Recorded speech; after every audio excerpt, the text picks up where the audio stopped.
You're listening to the Cyberwire Network, powered by N2K.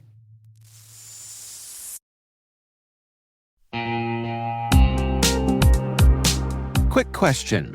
Do your end users always, and I mean always without exception, work on company-owned devices and IT-approved apps? I didn't think so. So my next question is, how do you keep your company's data safe when it's sitting on all those unmanaged apps and devices? 1Password has an answer to this question: Extended Access Management. 1Password Extended Access Management helps you secure every sign-in for every app on every device because it solves the problems traditional IAM and MDM can't touch. And it's now available to companies with Okta and Microsoft Entra and in beta for Google Workspace customers. Check it out at onepassword.com/cyberwire. That's onepassword.com/cyberwire.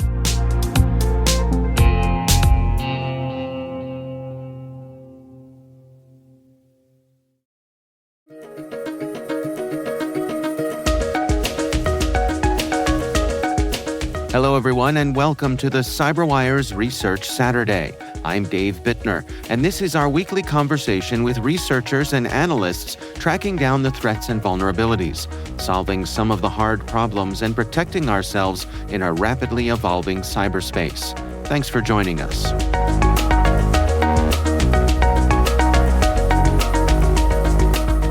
We originally published some research back around the May 2024 timeframe called Operation Crimson Palace about some China threat actor activity targeting a Southeast Asian government. But it turns out right after we published the research, the threat actor came back and resumed their activity with some new tools and tactics and even some new targets that were involved. And so this year, we just published a kind of a second part of that research, continuing on with what these China-based threat actors were up to and some of their tooling and approaches to compromising victims. That's Chester Wisniewski, Global Field CTO from Sophos XOps team.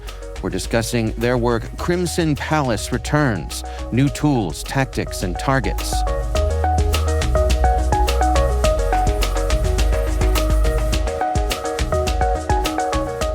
Well, before we dig into this current round of research that you published, what background should our listeners have on Crimson Palace? Well, in essence, we originally uncovered 3 different groups that appeared to be working in a coordinated fashion that we refer to as Group Alpha, Bravo, and Charlie. And there was a high degree of coordination in their activities where we literally would see certain days of the week, Alpha would be in there, and then another day of the week, Charlie would be in there. Sometimes even within hours, one would leave and then the other would come in.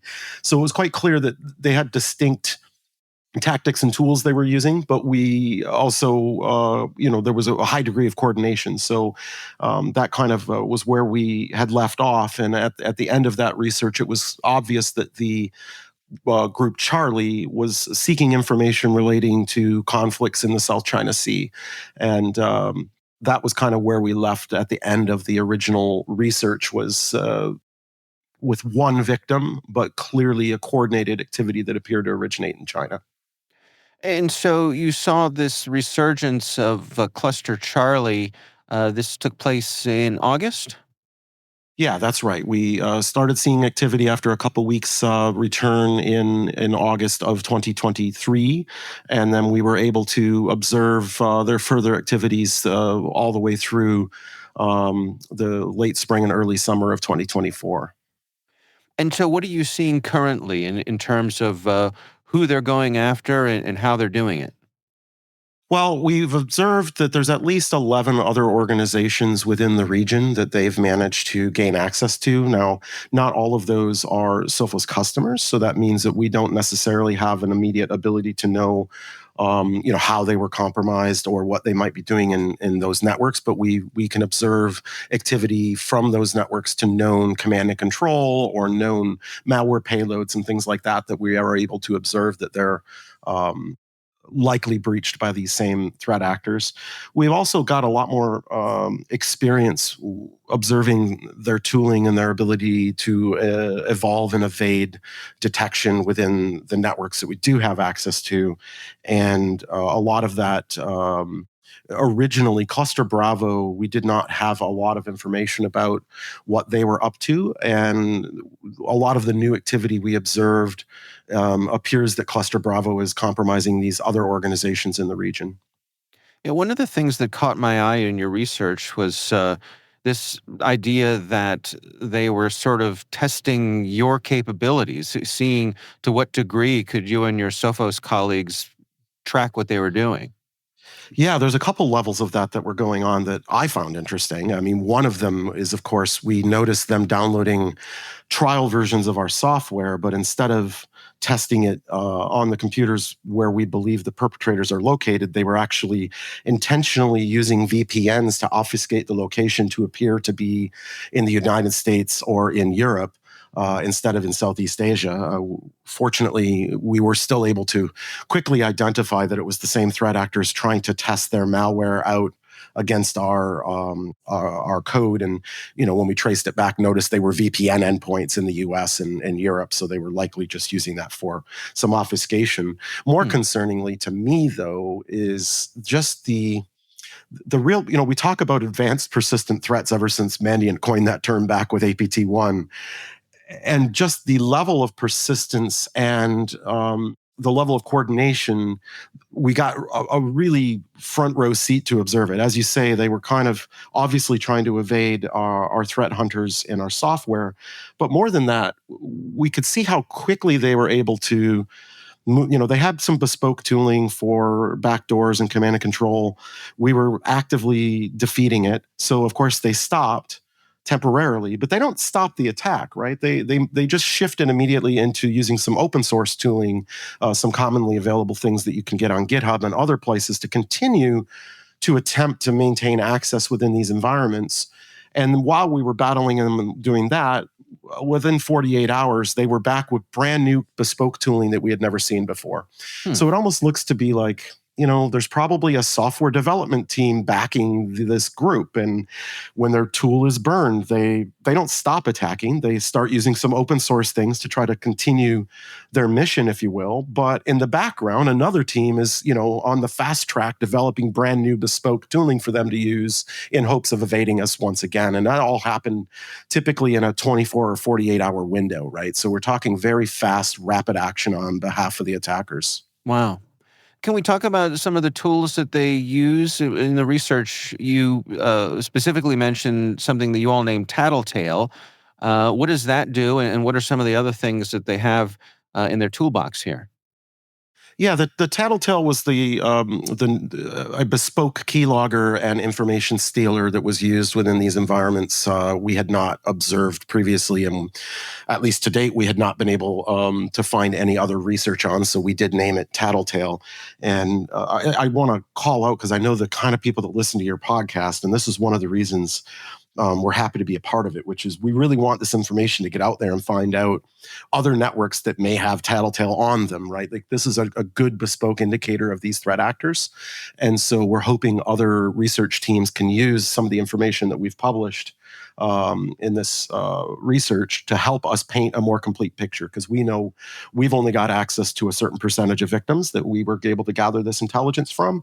And it's very unlikely that they're not compromising non-Sophos customers in the region as well, right? So we really see this as a key part of the community coming together and hopefully sharing some more indicators where people can observe what we've shared. What did you see in terms of command and control operations? I think the most important piece, I mean, there's nothing particularly novel about it other than, again, the tooling moving from bespoke to open source and back to bespoke. But what made it difficult to track in many cases is that they were using other similar victim organizations in the region to relay the traffic through for both hosting some of the malware and for command and control. And that made it somewhat hard to spot, right? Because you didn't have something unusual sticking out in that those networks were communicating together legitimately in addition to the compromised C2 traffic and malware traffic, right? So it wasn't enough simply to look for IPs you weren't used to seeing communication with. You actually had to analyze what was in those packets because those organizations were already regularly communicating, for example, over HTTPS. And so it was very obfuscated within expected traffic, which made it more difficult than usual. Hmm.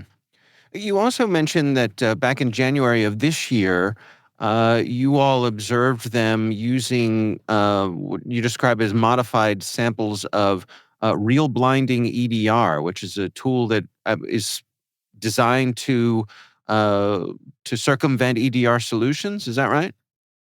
Yeah, this is a trend everywhere right now. Lots of EDR killing or EDR evading tooling out there. There's a mixture of things that either are abusing drivers that are signed by Microsoft by accident, where the criminals are, or in this case, I guess if they're nation states, I don't know if we refer to them as criminals or threat actors, I guess is the correct term. But let's say the adversary, sometimes they're tricking Microsoft into signing drivers that then allow them to evade and unload EDR products. And I was just actually speaking with our researchers yesterday, and we're currently observing a shift away from that tactic and back to abusing legitimate drivers that have been signed by Microsoft that have a vulnerability that allows those to be utilized by these types of tools to, again, unload the existing EDR software, whether that's from us or our competitors or Microsoft or whomever. Unfortunately, all kernel drivers are equal when it comes to Windows, meaning any of them can be abused to unload the others.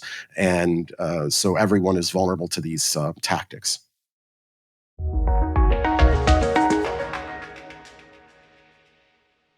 We'll be right back.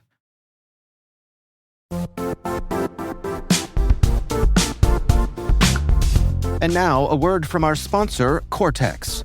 Security teams face a barrage of more security tools create more complexity. More devices need protection. More specialized focus areas create more silos. The security landscape is changing fast. How can security operations transform to meet current threats?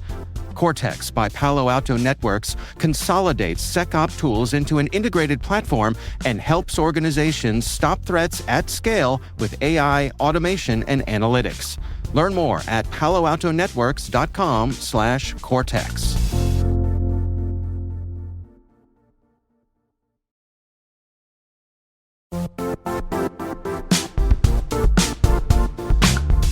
And now, a word from our sponsor. The Johns Hopkins University Information Security Institute is currently seeking qualified applicants for its innovative Master of Science in Security Informatics degree program. Study alongside world-class interdisciplinary experts and gain unparalleled educational, research, and professional experience in information security and assurance. Interested U.S. citizens should consider the National Science Foundation's CyberCore Scholarship for Service program, which covers tuition, required fees, university-sponsored health insurance, and a $6,000 annual professional development allowance, as well as providing a $37,000 additional annual stipend. Learn more at cs.jhu.edu/MSSI.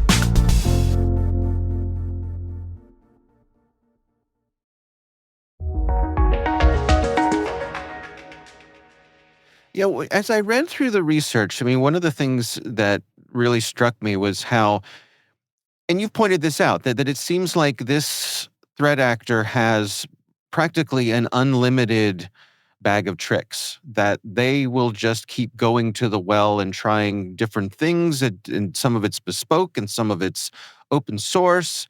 Is it safe to say that, for folks in your situation, it really does kind of keep you on your toes? Absolutely. I mean, this is one of the more advanced cases that we've dealt with within our MDR service, and obviously, our best people get fascinated by these kinds of threat hunts, because you've got such a capable adversary that it really is mano a mano, right? Like it's a battle of wits sometimes to see who's going to be able to get the upper hand. And as you point out, they're very well resourced, and I don't think this is different than any other government. Let's be fair. U.S. Cyber Command has some of the smartest and brightest, hardest working people, and they get up in the morning and they've got a mission to accomplish, and we shouldn't think any different of these adversaries. They've been given a mission. They're not going to give up on their mission. They're trained to continue doing it until they achieve whatever their target may be. They work in highly talented teams of people who are working closely together to accomplish that mission. And I think that means on the defender side, well, one, I mean, the defense is never done, because if you're successful and hopefully continually defending your target, there's an unending wave of them coming back at you again. But more than that, I think it really demonstrates how much our community has to pull together and work together, both through information sharing across the private sector and the public sector, if we really want to have a chance at this. I mean, if these guys have Team Alpha out there gaining access and Team Charlie knowing what data needs to be stolen, and potentially whether it's Team Bravo or perhaps even Delta or Echo out there developing this bespoke software for them, if we want to have a chance at defending ourselves, we need to be sharing information in these tactics and working together as a team with equal cooperation and efficiency if we want to succeed. You mentioned threat hunting, and it seems to me like this is a good example of the benefits and indeed the necessity of threat hunting when dealing with this kind of adversary.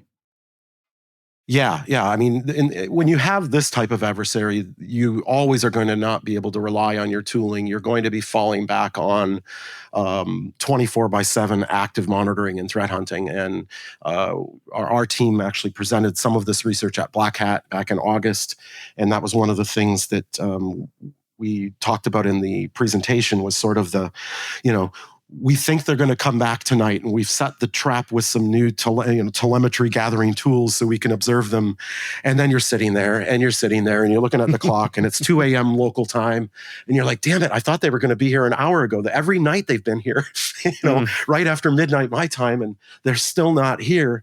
And just as you're about to give up at 3 o'clock in the morning, boop, your alarm goes off, they're back, and there's, the adversary gets to know you and you get to know the adversary, right? There's a real human element to this, that it's not just bits and bytes and exploits and memory corruption vulnerabilities, right? Like, there's human beings and there's psychology involved, and the highs are very high when you're winning, and the lows are very low when you're defeated, right? And we have to remember that, how important that human element is.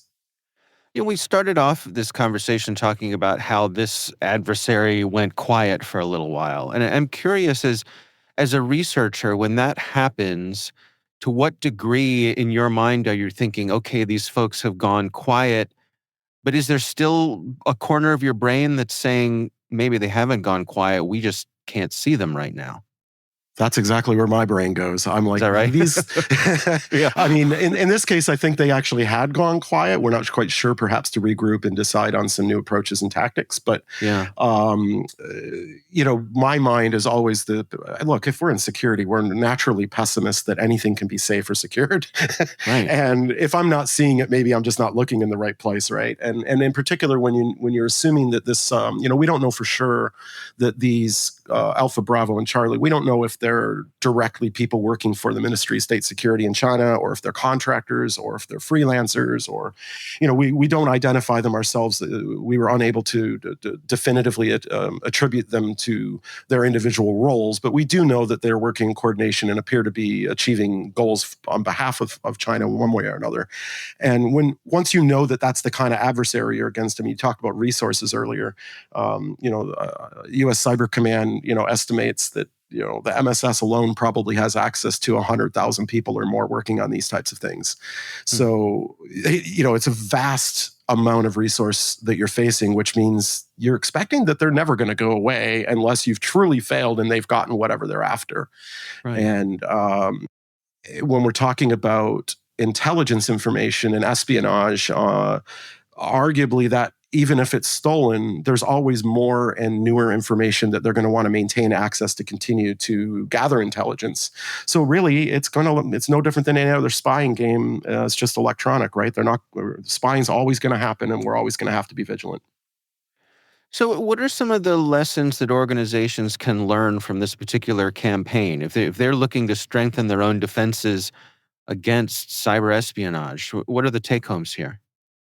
Well, I think I look at this at two levels. I look at this at the vendor level, and I look at this at the individual organization that may be compromised. At the vendor level, I think we need to continue increasing our information sharing and cooperation with one another, because all of us only have a sliver of the whole picture, and we need to make sure. In this case, we worked with a lot of other vendors. I know we had done some information sharing with Elastic. We had done some information sharing with Bitdefender on some of the malware. There were quite a few different security companies that we had found evidence that had published research that clearly some of it aligned with ours, right? And we made sure that those communication channels were open for us to communicate. That's one level I think the cooperation needs to be happening at. And then for the individual organizations, unless you have a very large, well-resourced SOC, if you detect this type of activity, you do need a third party to come in and help you. And obviously, we like it when people choose our service, but it doesn't matter whether it's us or our competitors.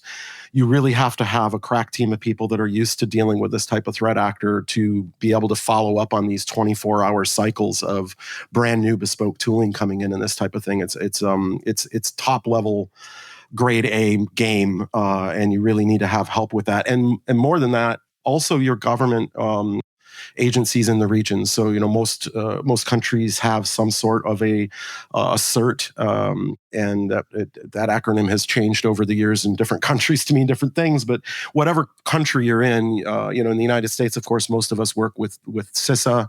But in Australia, there's OSCERT, and in different countries, they all have some sort of a CERT. I think you need to make sure you're engaging at that level immediately, because the states themselves are sharing these IOCs about their adversaries, and they're going to have more information on what to watch for and what types of behaviors. Because, after a while, you kind of get into, everybody builds habits, right? And these attackers have habits too. And if that information gets shared with you early, you can kind of guess their next move on the chessboard and perhaps be there waiting for them when they take their next move. But to get that information is an international effort of governments, the private security sector, and the victims themselves all coming together for this.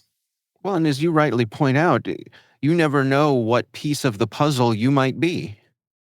Oh, but precisely, and even the biggest companies in our space, no one has a complete picture of the data, and our governments don't either, right? Like perhaps through signals intelligence, our intelligence agencies may know some information about, say, command and control that the private sector may not know, but ultimately only Sophos or Sentinel-1 or Microsoft is on the desktop gathering intelligence directly about the malware and the commands being run and typed into the PowerShell on the machine that's been compromised. And to paint the complete picture, we all have to work together as one team.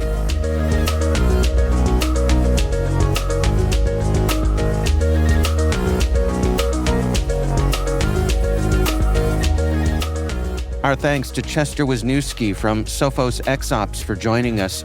The research is titled Crimson Palace Returns: New Tools, Tactics, and Targets. We'll have a link in the show notes. And that's Research Saturday, brought to you by N2K Cyberwire. We'd love to know what you think of this podcast. Your feedback ensures we deliver the insights that keep you a step ahead in the rapidly changing world of cybersecurity. If you like our show, please share a rating and review in your favorite podcast app. Please also fill out the survey in the show notes or send an email to cyberwire@n2k.com. We're privileged that N2K Cyberwire is part of the daily routine of the most influential leaders and operators in the public and private sector, from the Fortune 500 to many of the world's preeminent intelligence and law enforcement agencies. N2K makes it easy for companies to optimize your biggest investment, your people. We make you smarter about your teams while making your teams smarter. Learn how at n2k.com. This episode was produced by Liz Stokes. We're mixed by Elliot Peltzman and Trey Hester. Our executive producer is Jennifer Iben. Our executive editor is Brandon Karpf. Simone Petrella is our president. Peter Kilpie is our publisher. And I'm Dave Bittner. Thanks for listening. We'll see you back here next time.